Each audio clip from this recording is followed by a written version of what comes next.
Hi, I'm Ian Butler here with the Pacifica Historical Society and today's host for Footprints of Pacifica, the show where we get together to discover and explore the lure and the lore of Pacifica, its character and its characters. Now, the focus of today's show is a fun one, actually. It's about Pacifica's role in the world of cheese, which is more important than you may imagine because it's possible that Monterey Jack may have actually been Pacifica Jack before that. And the person who discovered it all is my guest here, Kathleen Manning. Hi, Kathleen. Welcome to the show. Hi, thank you. Yeah, welcome to your show. She's the producer as well. Yeah, Kathleen has been the president of the Historical Society for many years, although I guess... Not anymore. Not anymore. No, now you're now one of the... Emeritus. Emeritus. Yeah.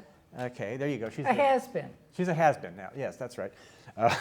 Anyhow, now you're the person who discovered this fact about Pacifica and cheese, isn't that right? I did, but you know, to get right to the crux of the thing, you know, the other day I went on a tour of the old Maury Inn, where it was, and I had a wonderful guide, Denise Crawford, who has studied the Maury family, and she took me on a tour which really opened my eyes. It was so much fun, and I thought everybody here would like to see it. Great, well, let's let them do that right now.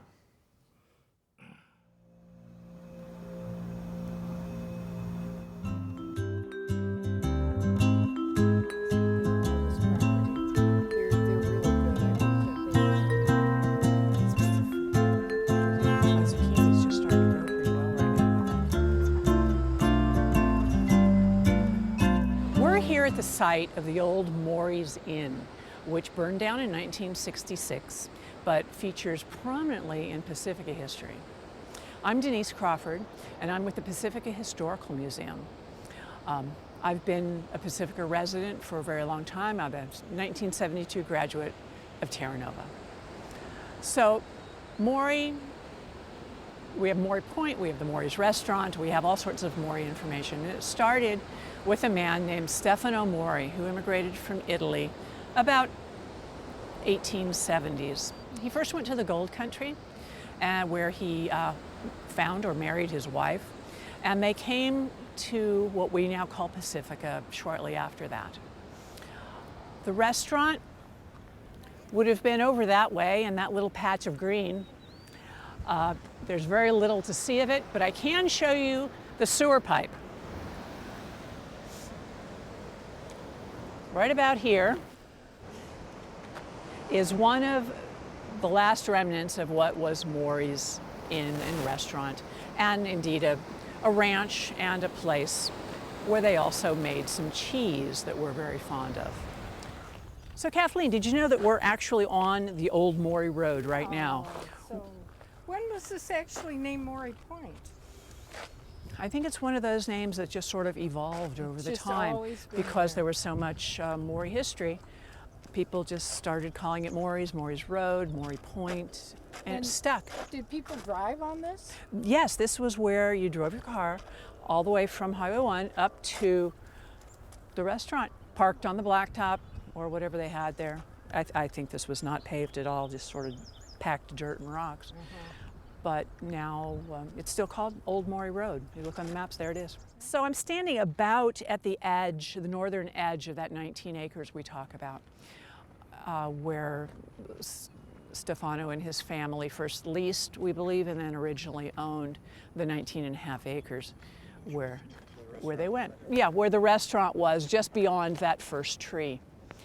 And there would have been other buildings, of course. There were bunkhouses, and there were stables, and there were places where the animals would live. Originally, there would have been a little creek stream runoff going out to the ocean from about here. There's been a lot of human activity to change the course of where the water goes. Hard to know exactly what, but about here. This has always been a pond. It was called Horse Barn Pond. There were horses boarded here for a long time. I can remember that when I was a kid. Tell me about this, Denise. Well, it's a very old 6x6 post that is another one of the only remnants of Maury's Restaurant. Not sure if this was for fencing or for the building itself, but it seems like it probably was. We have maybe, 20 feet out to where the cliff falls off now. In those days, between 1980s to 1966, when it burned down, there would have been a lot more real estate out there because we've had a lot of erosion. Is this the view they would have had from the restaurant? Yeah, you can't beat it, right? I mean, $1 million view, isn't it? And from the restaurant, at some, probably not from all, of course not from all sides, but some of them, you'd be able to see it while you're having dinner, and just kind of maybe if the weather was nice like it is today, maybe you'd come outside and have a little drink. Drinking figured prominently in Maury's culture too, as well. Sorry it's not still here. Oh, I know, isn't it sad? I know they're looking for someone who had a drink at Maury's. GNRA was looking for that, I don't know. But he also had, a little further on down, he would have had quite a bit of farming. Artichokes, of course, are famous in the area, and there were certainly artichokes out there. He grew other crops, and pretty much farming, pretty sure it was cattle. Cattle's mentioned in many places, and probably chickens and eggs, and pretty much self-sufficient was Stefano Mori. And his wife Angelina. We have to remember the women too. Oh, remember the women. And now Angelina, there's a little story about Angelina. She probably made the cheese. Well, I'm not really sure who made the cheese. I don't think anyone knows who made the cheese. The cheese was made at the restaurant. An old historical recipe, probably for thousands of years they've been making cheese like that because there were very few ingredients. Very simple recipe. Very simple, very easy, you know, good way to preserve some food. Anyway, I talked to the great-great-grandchildren of Stefano Mori, and she was telling me that her great-grandmother, Mary, used to put her little cousin up on the bar at Maury's, and he would do a little dance, and Angelina was dressed all in black, a very proper, you know, traditional woman from the old country, and people would throw coins to the little boy who was handing. She'd pick up the coins and put them in her pocket. That was a cute little story. Back in probably the 1920s or something, probably around Prohibition, but that's a whole other story. Hey Denise, can you give me some more information about the property? Sure. Where we're standing on the road right now pretty much was in the middle of the property that was owned by the Morys. We had some on the downhill side towards what we have the golf course now, and some of it up the hill, what we call Maury Point now. It was farmed quite a bit, like I'd said before, but he also had cattle, and I'm guessing, not absolutely sure, the cattle probably were up there grazing on the hill. When you have a lot of cheese making to happen, you need a lot of cattle, and so there was a lot of.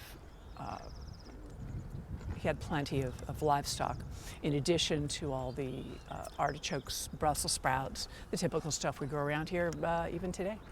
Great. There's one more remnant of the old Maury restaurant that I haven't mentioned, and I actually forgot about it until I saw it just now. Oh. There's some blacktop that would have had the cars parking, I suppose, and whatever else they needed blacktop for, crumbling into the sea. It's probably traveled a bit because there's quite a bit of erosion, but I feel like the part that we're standing on was the actual black. That's what I think. I can't prove it in any way, but I think it I'll was. accept that, and Right. I think that's exciting, and I think it calls for some cheese. Cheese. Hey, I've got a knife. Okay. Thank you.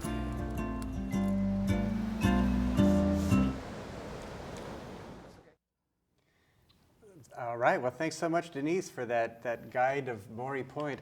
You know, it's a beautiful place to visit anytime, just because it's so beautiful. But to go there and have that depth of understanding of what's there, I think would make a trip there a little bit more interesting. So everybody go check it out. Now, too bad there's not a whole lot of evidence of the original ranch there. But if you don't go down to, it's called Burley Murray Ranch, a state park about 15 miles south of here. They have a pretty well-preserved dairy barn there you can check out. So that's great. Anyhow, we have some more guests here that I'd like to introduce to the show now. First of all, we have Deidre Crow, who is a longtime member of the Pacifica Historical Society. Welcome to the show. Thank you. And I understand that your husband is part of the crew today, right? Yes, he is, audio engineer today. Audio engineer. So see, it's all who you know around this town. Yeah. Also, we have Linda Jonas here.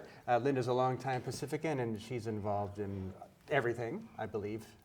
Lots. A lot of things, including this show. So thanks so much for being on. You're welcome. Yeah. But first, I would like to ask a question now of Kathleen. Since you're the person who did discover this cheese connection for Pacifica, tell us about how you made this discovery, would you please? Well, I thank you for asking. But as you know, Ian, I'm also a book dealer. Yep. And one day I picked up this book, and it's called Eating Around the Bay Area. And it was published in 1938. It's almost 100 years ago, well, getting close. And I was so excited to see if there was anything on Pacifica in here. And well, of course, there was no Pacifica then, but they did. I looked down the peninsula, and there was an article on Maury's Inn. Holy mackerel, I couldn't believe it. So I was so excited, and they have a nice long article on it. But I want to read you one paragraph. I won't bore you with too much detail, but let me read you this. Returning to the bar room to talk with the Morys before dinner was served, this is the author, I was interested to discover that it was Stefano Mori who first made what we today call Monterey cheese. Having been born and brought up in Italy, Stefano and his wife learned there how to make cheese. They made it on their Maury Point property, getting their rennet from the stomach of a freshly killed calf. Well, that part we will forget. They have something else that they substitute today. Yeah.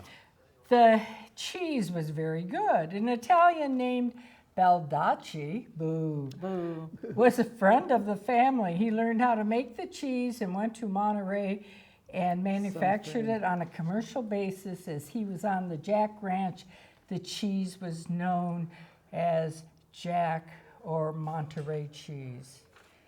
So this was like the smoking gun. Oh, exactly. You found Yeah, the smoking gun. I found the smoking gun. Yeah. So we claimed the cheese. We thought, well, it's part of our heritage, for heaven's sake. So we make and manufacture cheese in Pacifica for all the residents and all the people to buy. So when was it that you made this discovery? Do you remember how many years ago Well, that was? you know, it has to be about the time we were doing the castle tours. You know, that was about 15 years ago, maybe. Yeah, years. and that's Yeah. when I first heard about it at one of the castle tours. Yeah. And you were giving samples of the cheese out, and that was when I was shocked to hear this. And I know, Deirdre, you were part of the castle tours, right? Yes, So tell us about that part of it. sure. Sam Mazza's castle is in Sharp Park, and it's run by the Sam Mazza Foundation. Jeanette Cools is the CEO, and she graciously let us use the castle for our tours and for fundraising.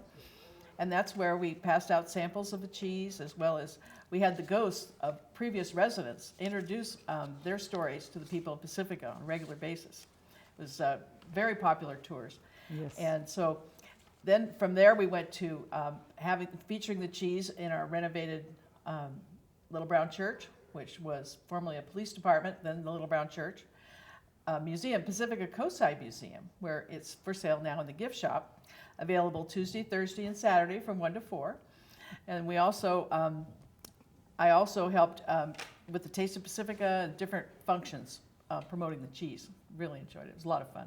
Mm-hmm. Now, this cheese you're promoting, where does this come from? You're not getting it from Maury's original ranch, so who Not makes anymore. this stuff? No, it's what we do. We found Kathleen sourced a wonderful artisanal cheesemaker, and we gave them the recipe, and they've come up with a unique and delicious Pacifica Jack cheese. It has a slight cheddary bite to it. It has a marvelous melting point. Makes the best toasted cheese sandwiches No ever. preservatives. No preservatives. And no 100% calf natural. stomach extract. No, enzymes. No, natural no, enzymes no, now. Natural enzymes. So the vegetarians don't have to feel guilty Ah, about it. Yeah, that's Not at all. Right. Vegans, though, yeah. Okay, and now Linda, you, I see, are wearing a personalized outfit there. Tell us about that. Well, this was the aprons that I had designed here in our little guy, John the Sign Guy in Pacifica, for the contest committee. Kathleen and I co-chaired the Pacifica Jack Cheese Contest, Deidre Kennedy Crow, and Carol Frigley and wonderful Marv Morganti were the other members of the committee. And we put this together, and so this is what we wore to identify that we were the workers. And then we also designed for the winners, different color for the first, second, and third place. And I won one first place, so this is mine. Show off. And each of the winners also were given a little kitchen towel to go with their prize at the end. Yes. See what it says. What does it say? It says Pacifica Jack cheese. If you don't know if you don't know Pacifica, you don't know Jack. Yeah, I never would have taken the Historical Society as for using this play on words that has a slightly dirty tone like that. Who knew? Whatever do you mean? Oh, one more thing, Ian? Yes, go I ahead. want to say that we were featured in California, A Guide to the Weird and Wonderful and the Obscure. And it features art, cheese. It's about the cheese wars between Monterey and Pacifica. Pretty cool. And we even had protesters one time. And where were the protesters, Linda? I didn't see them. I was busy working with the that's judges right. at the contest. I understand we have some pictures of the protesters, isn't that right? Do we? We should, yeah. Let's see if we can. Oh, there we go. Yeah, they appeared out of nowhere. Somebody came Now in that I and see said, that, I did see "Oh them my for a goodness, there's protesters out there. They're saying unfair to Monterey." Too bad. And so we don't know who they were or where they came from, but they were, it was all done in the spirit of fun and, it was just all, a good time was had by all. But we had them in, and they came into our place, and Mrs. Morey was there, and she had a little tussle with them. And so it was quite an event. So we now have like the Pacifica versus Monterey Yes. little turf war going Yeah, on here, huh? we do, Yeah. definitely, yeah. Right, and we are, of course, have our claim to it before they did. Our Stefano Mori, he was the one We're the that OG. brought that. Yeah, we have it right here in writing, right in this book. That's great.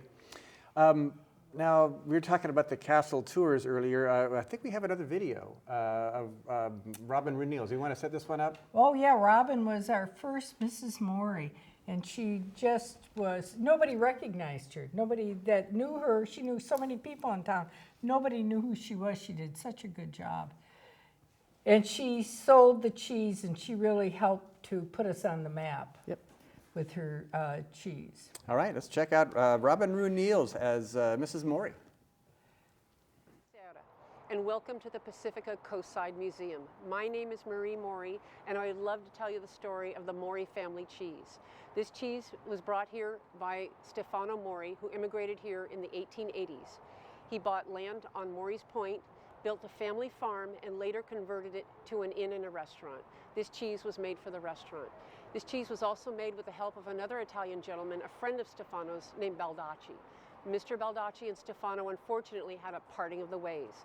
And when Mr. Baldacci left us and he knew how to make our cheese, he went south to Monterey and made it for a man named David Jack.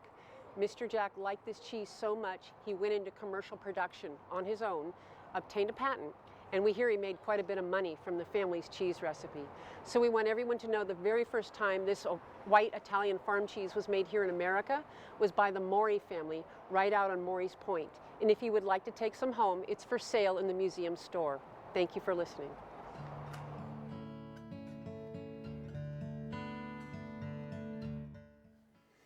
Well, that was an unrecognizable Robin Renils. Definitely. I'm No, not- no. I'm not convinced that that's actually her. I think It that is. might be Mrs. It really Morey. is. It is Mrs. Morey. Now we have like the cheese contest. Would you like to tell a little bit more about the cheese contest? To raise awareness of our cheese yes. and to include the community and enjoying it, Kathleen and Linda developed a cheese contest. And Linda, tell us what happened at the cheese contest. This is over a period of several years. Yeah. Well, we had some local people, business owners and whatnot, judge the contest for us, different people each year, but a few of those include Gail Benjamin, who herself was a food services expert, Aaron Bonner, who's the owner and brewmaster at the Pedro Point Brewery Company, Robbie Bancroft at that point was part of the. He came in a cow costume. He came in a remember? cow Yeah. costume. He was on the member of the board of the Yeah. Pacific Resource Center. Yeah. Right. Kevin Ramsey from Sharp Park Restaurant judged, Yay, Kevin. as well as Beth Lempe from A Grape in the Fog, who to this day uses our Pacifica Jack Yes. cheese in one of her special Maury Bites She is a appetizers. good, And they're delicious. good- They're really yeah, delicious. She's really a good. We also had Marvin Morganti before he left our world. Yeah. Ended up getting this lady named Leah Garchik from the San Francisco Chronicle Oh, to come as yeah. a judge, and she did a nice write-up in the Chronicle for us Yeah. as well. Yeah, Some famous judges, huh? Yeah. yeah. Oh, yeah. We had different categories. We had hors d'oeuvre. We had Dessert, Main course. desserts, main courses, most creative. best of overall, most Right. creative. We had Right. some really good categories, and our things sold out every year. I mean, it was a very popular event. We practically had to slam the door to keep people from breaking in because it was Yeah. getting so Was. crowded in there. We hope to bring it back. Yes. Yeah. Well, Some kind of cheese event. Anything that involves eating is always a yes. good thing, Right. you know. And fun. And it makes a great gift. These, you know. I It's buy a them for perfect gifts. gift, yeah. I buy them for gifts all the time. Here's some cheese here if you'd like a taste. You Oh, want a yeah. piece? Let's try it Yeah, out let's here. try yeah. some, yeah. We're gonna now have Little tiny a one. A cheese little tasting cheese event break. right here. Now, I'll tell Yay. you something funny. Here. This was just really too funny. They featured me on the cover of the magazine with the cheese. Yes. And, Cheers. you know, for weeks I went around, people recognized me.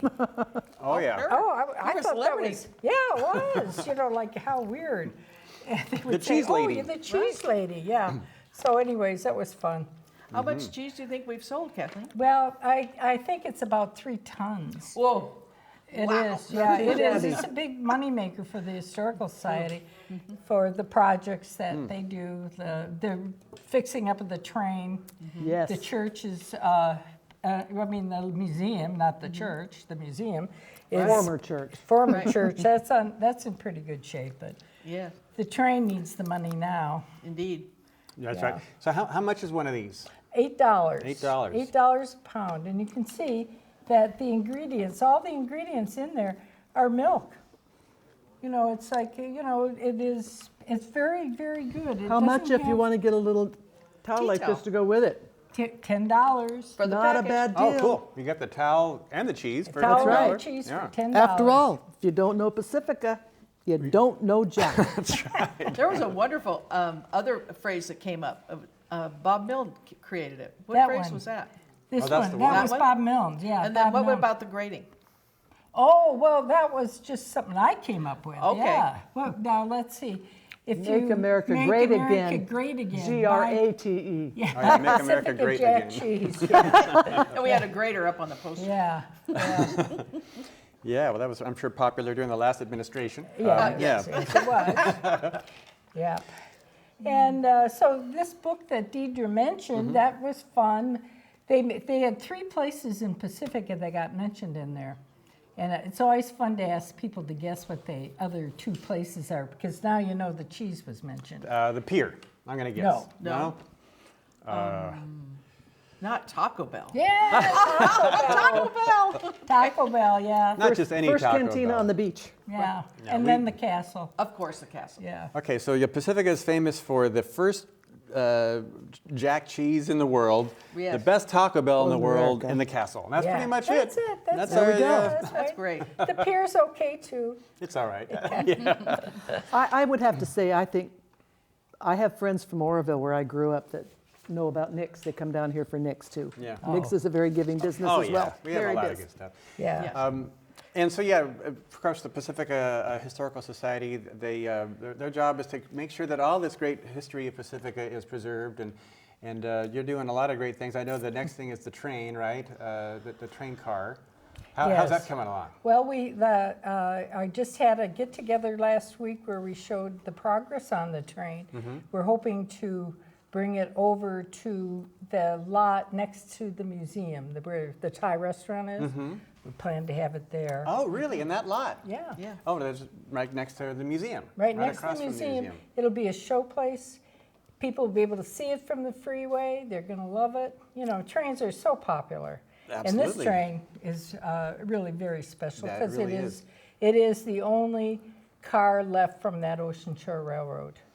Yeah, that's amazing. Which is that historic you can- itself, right? It's amazing how much work has been put into that. Yeah, oh yeah, oh boy, lots of I work. don't Thank you, even know. I mean, I Yeah. once Thank you, helped Bill. restore a car a little bit, and it was, this is like that times 1,000. Yeah, oh boy. Yeah. And- Anything else coming up with the Historical Society that we want to? Well, we're going to have a booth at Fog Fest Mm-hmm. with selling cheese. Yes. Awesome. Perfect. And the museum will be open for folks to come by. That's right, and they Yeah. can come and see my mammoth exhibit That's there. right. There you Yeah, go. That's right. Yeah. That's my main Oh, connection yeah. with Pacifica. That's historic also. history. Yeah. You can't get much more historic than a mammoth. I would That's right. say that was probably Pacifica's first resident. The oldest known one. That's Yes. got a name. For sure. Right. Do y'all know what the name of the mammoth is? No. It's Paco, Pacifica's prehistoric pachyderm. Oh, Paco. wow. Great. So that is really one of the most popular exhibits there. Cool. It Well, is. come on to the museum, have some cheese, check out the train soon. And we have the working model of the train there. Oh, that's right. That's really Upstairs. cool. That's a fun thing. It People is. that like miniature trains. We have a working model of the Ocean Shore Railroad, Yeah, we do. which once came from San Francisco through Pacifica down the coast. Created our little town. That's right. Yeah. Well, it looks like we're almost out of time here. I want to say thank you so much to all of you for your participation you, Ian. in this show and in the Pacifica in general, and of course with the Historical Society. And this, by the way, is the first Footprints of Pacifica episode done since the pandemic Yeah, began. So I'm happy to see the station back in Yeah, action. it's exciting. Yeah. Yeah, so, and I want to thank all of you for watching. Let me see here. If you want to learn more about the Pacifica Historical Society and our many projects, the address is Box 752 Pacifica 94044, or you can visit us online at pacificahistory.org.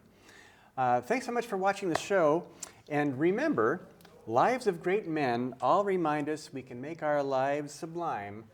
Departing, leave behind us footprints in the sands of time. As we have our final rollout here, we are going to listen to some music made by Crystal Richard, some original music. So thanks to everybody, and About we'll the see you next show. cheese. About cheese, right. It's all about the cheese. All That's about right. cheese. Thank you. Cheese. Thank you, Ian. All right. On. Cheese. Stefano Mori saw his future on his plate. He sailed from Italy, shod as a tack. He hid his original recipes in a cheese-colored hat. He purchased Maury Point and